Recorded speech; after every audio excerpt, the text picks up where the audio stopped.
Welcome once again to a Chef Knives to Go quick look product review. I'm Steve Gamasha, and what we have right now is the Sukenari AS Hairline Kiritsuke 240mm knife.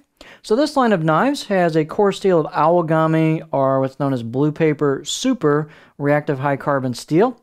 The heat treat, this steel can be taken to a pretty high level of heat treat, and they do that in this case. So it's approximately 64-ish Rockwell, so it should have excellent edge retention. They take it to a pretty high hardness. The construction is a 3-layer sandwich with softer stainless steel cladding on either side of that harder reactive core steel, so only the edge steel showing is reactive. Looks like the cladding does cover the top of the spine, so that's protected as well. So, lower maintenance.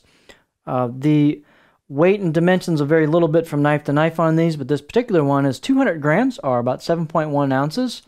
The edge length is about 233 millimeters, or about 9.2 inches roughly. Overall length about 390 millimeter, about 15.3 inches. These are fairly thin, but they're also pretty stiff.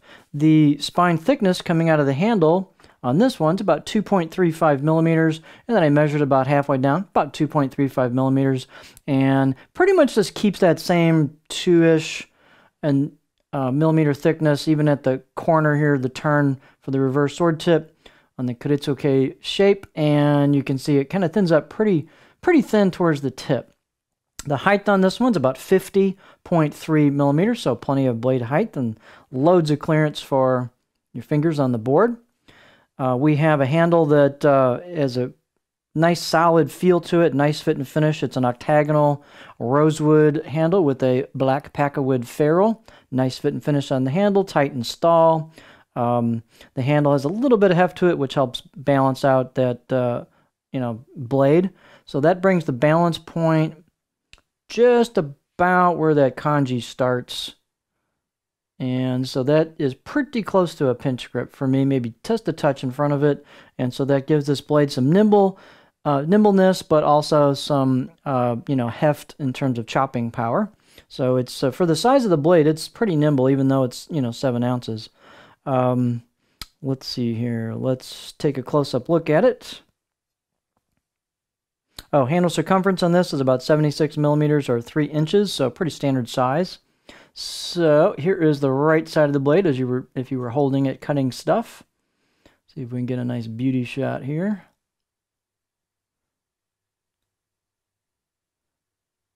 There we go. So what you've got is, on the right side of the blade, you've got some embossed kanji, fairly deep embossing with some kind of black in the back, the recesses of that. Really nice look. You've got some embossed kanji on the left side of the blade as well. And then you can see the convexing towards the edge based on the light reflections here with the geometry of that. You do have core steel peeking through. There's a cladding line there. You can kind of see that cladding line. Camera needs something to focus on, so it has to have some contrast. See if we can do that for you. So there's your cladding line. A little hard to tell, but it's definitely there. You've got kind of vertical finish marks on it. So normally when they say hairline, that normally kind of usually refers to something that's a brush finish going horizontal, but in this case they've got a vertical finish on it, so it's kind of a brushed finish but vertical. And you've got the edge bevel itself. Nice fit and finish on these. You've got a rounded polished spine, rounded polished choil. I'd say the out-of-the-box edge was a good solid 6, maybe 7 out of 10. Really nice out-of-the-box edge on this as far as sharpness goes. The curve at the choil here into the handle, into the neck, and the handle's just a nice small radius, so it's very comfortable. The neck is not the narrowest, but you've got enough height there to still give you lots of board clearance on this. Talked about the balance point, fit and finish. They're pretty just good, solid performing knives. They're not lasers, but they're respectable performers, and they've got a little bit of meat at the edge for, some durability, and you got a little bit of heft there for some cutting power.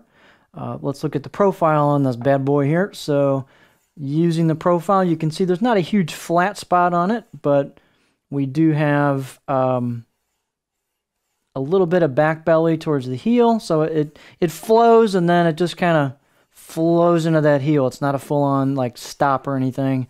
And then the front's pretty low. The tip's pretty low in relation to the knife center line. A little bit of belly towards the front. That'll get you up in this area on this particular knife as far as I start digging the tip in the cutting board. So I can definitely get over carrots and, you know, smaller stuff like that, or smaller diameter ingredients. I don't know if I do a lot of onions with this, but that's not what this style is about. This'll again, low rock well. It'll push-pull great. Guillotine and glide type cuts, maybe a little bit of chopping, although it's not a huge flat spot on this, but pretty versatile profile overall. So this is it's a cool looking knife. It's got some attitude towards it, even though it's not like a hammered style look to it, you know, with Nishiji and that kind of stuff. But it's a really, really cool looking knife in person. The handle works well with the aesthetic of the blade. It's just a neat knife. So this is the Sukenari Aogami Super Hairline Kiritsuke 240mm knife.